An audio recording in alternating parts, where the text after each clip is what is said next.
नमस्कार। मैं Rajesh Lakhera, assistant professor chemistry, government girls college Taranagar. आज अपना टॉपिक है इलेक्ट्रोकेमिस्ट्री। अब इलेक्ट्रोकेमिस्ट्री क्या होती है? तो इलेक्ट्रोकेमिस्ट्री रसायन विज्ञान की एक शाखा होती है जिसमें विद्युत ऊर्जा व रासायनिक ऊर्जा को एक दूसरे में कैसे परिवर्तित किया जा सकता है उसका अध्ययन किया जाता है। यानी कि जो विद्युत ऊर्जा है यानी कि इलेक्ट्रिक एनर्जी है, इलेक्ट्रिक एनर्जी को केमिकल एनर्जी में कैसे बदला जा सकता है, और केमिकल एनर्जी है उसको इलेक्ट्रिक एनर्जी में कैसे बदला जा सकता है। तो रसायन विज्ञान की जिस शाखा के अंदर इसका अध्ययन किया जाता है उसे अपने इलेक्ट्रोकेमिस्ट्री कहते हैं। यानी कि रसायन विज्ञान की जिस शाखा में ये चेंजिंग आपस में कि इलेक्ट्रिक एनर्जी यानी कि विद्युत ऊर्जा है वो केमिकल एनर्जी यानी कि रासायनिक ऊर्जा में कैसे बदल जाती है, या रासायनिक ऊर्जा विद्युत ऊर्जा में कैसे बदल जाती है, इसका अध्ययन है उस जिस शाखा में किया जाता है उसे कहा जाता है इलेक्ट्रोकेमिस्ट्री। ये बहुत ही इम्पोर्टेंट शाखा होती है और ये बहुत ही सरल तरीके से आपको समझाएंगे, सबके ध्यान में आएगा। तो ये वीडियो लगातार देखते रहें। तो रासायनिक विज्ञान की शाखा जिसमें विद्युत ऊर्जा व रासायनिक ऊर्जा को एक दूसरे में कैसे परिवर्तित कर सकते हैं इसका अध्ययन किया जाता है उसे इलेक्ट्रोकेमिस्ट्री कहा जाता है। यानी कि इलेक्ट्रोकेमिस्ट्री के अंदर किसका अध्ययन किया जाता है कि केमिकल एनर्जी को इलेक्ट्रिक एनर्जी में कैसे बदला जा सकता है और इलेक्ट्रिक एनर्जी को केमिकल एनर्जी में, यानी कि केमिकल एनर्जी है वो इलेक्ट्रिक एनर्जी में कैसे बदली जा सकती है, या इलेक्ट्रिक एनर्जी है वो केमिकल एनर्जी में कैसे बदली जा सकती है। तो इसमें इलेक्ट्रोकेमिस्ट्री में अपने अध्ययन करेंगे सेल का। तो सेल होते हैं वो क्या काम करते हैं, सेल एक युक्ति होती है जो केमिकल एनर्जी को इलेक्ट्रिक एनर्जी में बदल देती है और इलेक्ट्रिक एनर्जी को केमिकल एनर्जी में बदल देती है। तो इस आधार पर सेल दो प्रकार के हो सकते हैं कि एक ऐसे सेल हो सकते हैं जो केमिकल एनर्जी को इलेक्ट्रिक एनर्जी में बदलते हों, और एक ऐसे सेल हो सकते हैं जो इलेक्ट्रिक एनर्जी को केमिकल एनर्जी में बदलती हैं। तो सेल भी दो प्रकार के हो सकते हैं। जो केमिकल एनर्जी को इलेक्ट्रिक एनर्जी में बदलते हैं ऐसे सेलों को कहा जाता है इलेक्ट्रोकेमिकल सेल, और दूसरे ऐसे सेल हो सकते हैं जो इलेक्ट्रिक एनर्जी को केमिकल एनर्जी में बदले, ये उसको कहेंगे इलेक्ट्रोलाइटिक सेल। तो इलेक्ट्रोकेमिकल क्या करेंगे, केमिकल को इलेक्ट्रिक में, और इलेक्ट्रोलाइटिक क्या करेंगे, इलेक्ट्रिक को केमिकल एनर्जी में बदलेंगे। इसके बाद अपने देखते हैं चालकता क्या होती है। चालकता, तो चालकता होती है वो प्रतिरोध का उल्टा होता है। तो प्रतिरोध क्या होता है, प्रतिरोध अपने कहा जाता है कि प्रतिरोध एक प्रकार की रुकावट है। प्रतिरोध क्या है, एक प्रकार की रुकावट है। रुकावट, जहां पर रुकावट ज्यादा हो उसका मतलब वहां पर प्रतिरोध ज्यादा है। रुकावट या अपने ऐसे कहते हैं बाधा। बाधा का मतलब धारा प्रवाह में आने वाली बाधा को क्या कहा जाता है, प्रतिरोध कहा जाता है। कोई भी धारा प्रवाहित हो रही है, धारा प्रवाह में जो जितनी बाधा आती है वो प्रतिरोध है। जैसे मान लो कोई धारा आ रही है, यहाँ पर अपने कोई आर लगा दिया प्रतिरोध, आर प्रतिरोध के रूप में, जैसे आपने कोई मान लो हीटर लगा दिया है या फिर आपने कोई बल्ब लगा दिया है, कोई पंखा लगा दिया है, तो ये क्या है, एक प्रतिरोध का ही काम करते हैं। तो धारा प्रवाह में आने वाली बाधा को क्या कहा जाता है, प्रतिरोध। तो प्रतिरोध का उल्टा क्या होती है, प्रतिरोध के उल्टे को क्या कहा जाता है, यानी कि 1/r को क्या कहा जाता है, C कहा जाता है। तो C बराबर क्या होता है, 1/r। तो R क्या है, रेजिस्टेंस है, और रेजिस्टेंस का व्युत्क्रम क्या कहलाती है, कंडक्टेंस कहलाती है। तो कुल मिलाकर प्रतिरोध क्या हुआ, प्रतिरोध धारा प्रवाह में आने वाली बाधा को प्रतिरोध कहा जाता है। धारा प्रवाह में आने वाली बाधा है, रुकावट है, उसको क्या कहा जाता है, प्रतिरोध कहा जाता है, रेजिस्टेंस कहा जाता है। कोई भी तार होगा उसका प्रतिरोध जरूर होगा, यानी कि कोई तार है तो उसका कोई न कोई आर है। यानी कि अपने ऐसे कहते कि तार है तो आर है। कोई तार है तो आर है, तार है तो आर है।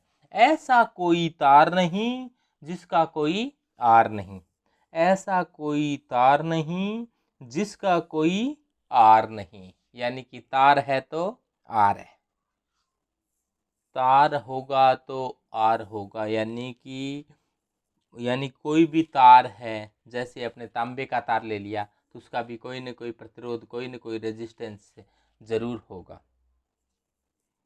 सबसे कम प्रतिरोध होता है वो कौन से तार का होता है? चांदी के तार का होता है। सबसे कम प्रतिरोध किसका होता है? चांदी के तार का होता है।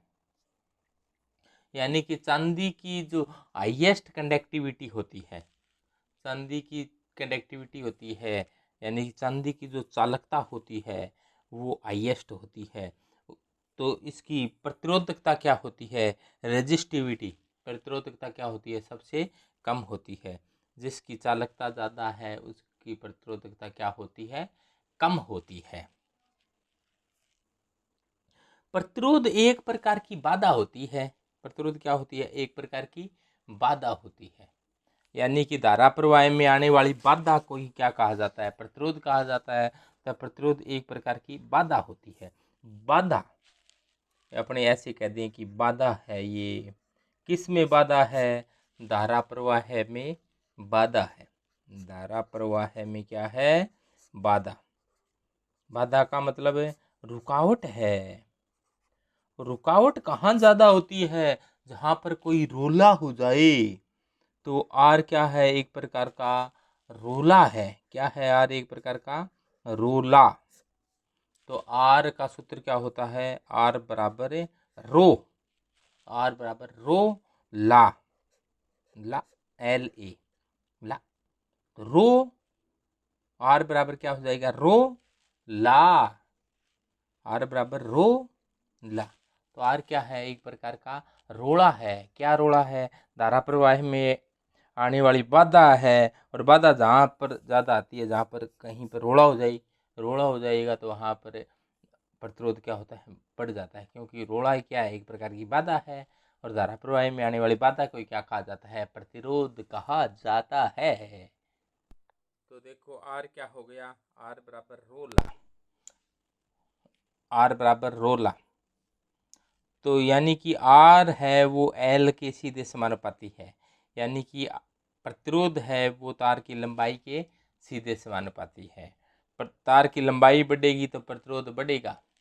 आर है वो एल के सीधे समानुपाती है, एल बढ़ेगा तो आर बढ़ेगा। यानी कि एक तार छोटा तार है उसका आर है वो कम होगा, एक बड़ा तार है उसका आर क्या होगा? ज़्यादा होगा। तो तार की लंबाई बढ़ेगी, तार छोटा है तो आर कम है, तार बड़ा है तो आर लंबा है, तो आर ज़्यादा है। और इसके बाद के अंदर ए क्षेत्रफल अनुप्रस्थ काट क्षेत्रफल है। अनुप्रस्थ काट क्षेत्रफल का मतलब ये है कि जैसे मान लो कि एक तार तो ऐसा है, पतला तार है, तो इसका अनुप्रस्थ काट क्षेत्रफल क्या है? कम है। और एक मोटा तार है जिसका अनुप्रस्थ काट क्षेत्रफल क्या है? ज़्यादा है। तो इसका ए ज़्यादा है तो आर क्या है? आर होता है रो एल अपॉन ए। ए ज़्यादा है तो इसका आर क्या है? कम है। और ए कम है, ए कम है तो इसका मतलब आर ज़्यादा है। यानी कि पतले तार का प्रतिरोध ज़्यादा होता है, क्योंकि पतले तार का ए कम होता है और ए कम होगा तो आर ज़्यादा, यानी कि छोटे का भाग देंगे तो मान क्या आएगा? मोटा। तो पतले तार का आर अधिक होता है, जबकि मोटे तार का आर क्या होता है? कम होता है। इसलिए तार कैसा होना चाहिए? मोटा मोटा होना चाहिए। प्रतिरोध कम रखना है तो मोटे का प्रतिरोध कम होता है। मोटिया धारा प्रवाह में कम बाधा उत्पन्न करता है, पतला धारा प्रवाह में अधिक बाधा उत्पन्न करता है। तो आर है वो एल के सीधे समानुपाती है, लेकिन तार के अनुप्रस्थ काट क्षेत्रफल के क्या होता है? आर है वो व्युत्क्रमानुपाती होता है।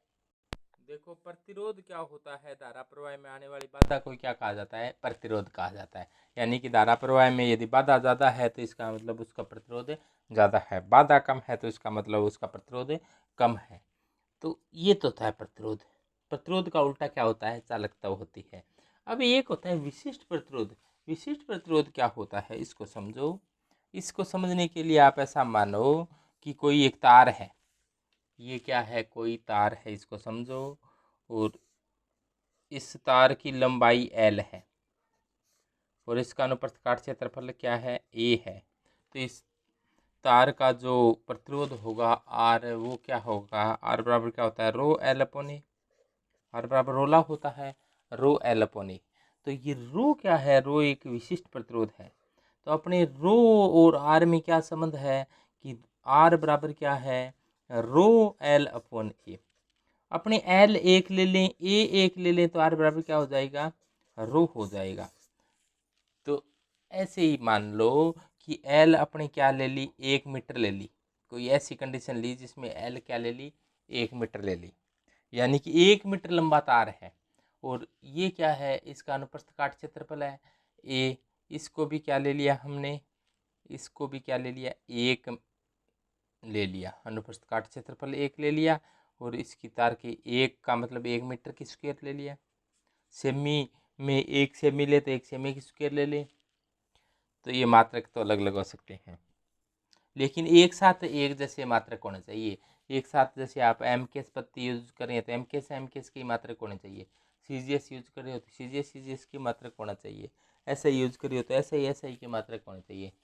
सभी मात्रक एक ही पद्धति के होने चाहिए। अलग अलग पत्तियों के मात्रक एक साथ काम में न लें। तो कुल मिलाकर क्या निकला कि 1 मीटर लंबा तार हो और जिसका अनुप्रस्थ काट क्षेत्रफल 1 मीटर की स्क्वायर हो, तो उस एक रखेंगे तो आर बराबर क्या आ जाएगा? देखो, आर बराबर रो 1/1। तो 1/1 तो आर बराबर क्या आ गया? रो। तो यानी कि इस कंडीशन में 1 मीटर लंबे व 1 मीटर अनुप्रस्थ काट क्षेत्रफल वाले तार का प्रतिरोध है वो रो के बराबर है, यानी कि विशिष्ट प्रतिरोध के बराबर होगा। 1 मीटर लंबे तार, 1 मीटर लंबा तार है जिसका अनुप्रस्थ काट क्षेत्रफल 1 मीटर की स्क्वायर है, तो उसका जो प्रतिरोध होगा वो रो के बराबर होगा। तो ये बात कहना चाहता है। इससे कोई क्या कहा जाता है? रो कोई विशिष्ट प्रतिरोध कहा जाता है। तो देखो दोबारा से, आर बराबर क्या है? Rho l upon A. R पहले बता दिया, आर क्या है? रोला है, rho l upon A. L अपने ले लें 1 मीटर, ए ले लें 1 मीटर की स्क्वायर, तो क्या आ जाएगा? आर बराबर रो एल अपॉन ए। एक लिखेंगे तो आर बराबर क्या आ जाएगा? तो ए ले लिया आपने 1 मीटर की स्क्वायर, ए ले लिया 1 मीटर, तो आर बराबर रो एल अपॉन ए होता है। आर बराबर रोला, आर बराबर रोला। तो एक लिख देंगे तो आर बराबर क्या आ गया? रो आ गया। तो ये आर बराबर हो गया रो। तो इसकी अब परिभाषा लिख सकते हैं बहुत ही सरल तरीके से कि एल बराबर 1 हो, ए बराबर 1 हो तो आर रो के बराबर होता है। तो इसकी परिभाषा बहुत ही सरल तरीके से इस प्रकार से लिखी जा सकती है कि 1 मीटर लंबा तार, तार कितना लिया है अपनों ने? ध्यान से समझो, तार को कितना लिया है? 1 मीटर। एल बराबर 1 मीटर। ये क्या है? इसकी लंबाई है वो 1 मीटर है। तार लिया है अपने 1 मीटर लंबा तार और जिसका अनुप्रस्थ काट क्षेत्रफल 1 मीटर की स्क्वायर है। इसका ये अनुप्रस्थ काट क्षेत्रफल है वो क्या है? 1 मीटर की स्क्वायर है। इस तार का जो प्रतिरोध होगा आर, वो रो के बराबर होगा। यानी कि अपने इसकी परिभाषा को अपने इस प्रकार से लिख सकते हैं कि 1 मीटर लंबे व 1 मीटर की स्क्वायर अनुप्रस्थ काट क्षेत्रफल वाले तार का प्रतिरोध विशिष्ट प्रतिरोध रो के बराबर होता है। यही रो की परिभाषा है। आपसे पूछ लिया जाए कि रो की परिभाषा क्या है, यानी कि विशिष्ट प्रतिरोध की परिभाषा क्या है, यानी कि विशिष्ट प्रतिरोध को आजकल प्रतिरोधकता कहते हैं, तो प्रतिरोधकता की परिभाषा क्या होगी? या रेजिस्टिविटी, इंग्लिश में इसको क्या कहा जाता है? रेजिस्टिविटी कहा जाता है। तो इनके कई नाम हैं कि विशिष्ट प्रतिरोध कहो, प्रतिरोधकता कहो, रेजिस्टिविटी कहो। तो ये समझ गए होंगे कि 1 मीटर लंबे व 1 मीटर अनुप्रस्थ काट क्षेत्रफल वाले तार के प्रतिरोध को ही क्या कहा जाता है? विशिष्ट प्रतिरोध या प्रतिरोधकता कहा जाता है। देखो क्या है कि R बराबर होता है rho l upon A. R बराबर rho l upon A, l की जगह 1 मीटर ले लिया, ए की जगह 1 मीटर की स्क्वायर ले लिया, तो आर बराबर क्या गया रो। तो यदि कोई कहे कि हम तो सेमी में लेंगे, तो एल है वो 1 सेमी ले लो, और एक को क्या कहो 1 सेमी की स्क्वायर कहो। तो इस यानी कि 1 सेमी कोई लंबा तार है, 1 सेमी कोई लंबा तार है, और इसका अनुप्रस्थ काट क्षेत्रफल क्या है 1 सेमी की स्क्वायर है। इस समय जो आर आएगा वो किसके बराबर आएगा, रो आएगा। यानी कि 1 सेमी लंबा व 1 सेमी की स्क्वायर अनुप्रस्थ काट क्षेत्रफल वाले तार का जो रेजिस्टेंस होगा वो रो के बराबर होगा, यानी कि उसको क्या कहेंगे, आर बराबर रो कहेंगे। अब विशिष्ट प्रतिरोध का मात्रक क्या होता है, तो आर का मात्रक क्या होता है, ओम होता है। रो का मात्रक ओम इनवर्स मीटर इनवर्स होता है। सॉरी, ये तो 1/रो का मात्रक होता है, ओम इनवर्स मीटर इनवर्स, इसको कहा जाता है कप्पा कहा जाता है। और आर का मात्रक क्या हो जाएगा, 1/रो का मात्रक, रो का मात्रक क्या होता है, ohm into metre, ohm into metre. R का मात्रक, रो का मात्रक जरूर याद रखना भाई, ओम इंटू मीटर होता है। कई बार कई कंपटीशन एग्जामों में आ गया ओम इंटू मीटर, रो का मात्रक है। और कप्पा कहा जाता है विशिष्ट चालकता। कप्पा क्या होती है, कप्पा होती है 1/रो, कप्पा होती है वो क्या होती है 1/रो, यानी कि विशिष्ट प्रतिरोध का जो उल्टा है उसको क्या कहेंगे, विशिष्ट चालकता। जिस प्रकार से चालक कंडक्टेंस क्या थी 1/r, यानी कि आर का उल्टा सी थी, तो रो का उल्टा क्या है, कप्पा है।